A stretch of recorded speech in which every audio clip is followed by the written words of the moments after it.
PGR, what is it? And then what is in Onward Max? Yep. So a PGR, it's a regulator. So we can think about it as a signaler. People call it hormones. But what it's doing is we're applying it to the plant to bring about some type of change. So let's talk Onward Max. Onward Max is a 3-way PGR, specifically designed for that late season. So it has chitin, has choline chloride, and then it has the Aaron Judge, I like to call it has GABA that's going to be in there, which I think is the big heavy hitter, right? Yep. It's the home runs when we go in and we need them. Yep. So chitin and choline chloride, they've been around since the 1970s, right? You think 5 traditional PGRs, they kind of fall into that window.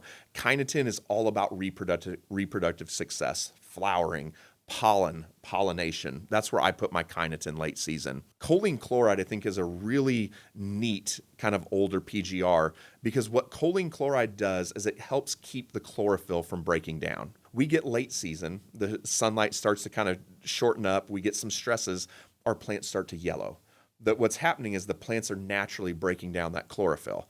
The problem with that is then we lose grain fill duration. I really think that's one of the biggest yield components we have because if I can gain myself an extra 10, 14, 21 days of grain fill, now all of a sudden I'm talking test weight. And then the third one is that GABA, gamma aminobutyric acid. And there's 2 big things with that. Stress mitigation. And so we know plants can get stressed just like you and I do. Yeah. But GABA does the same thing in plants. It helps to mitigate that ethylene, which is a stress hormone.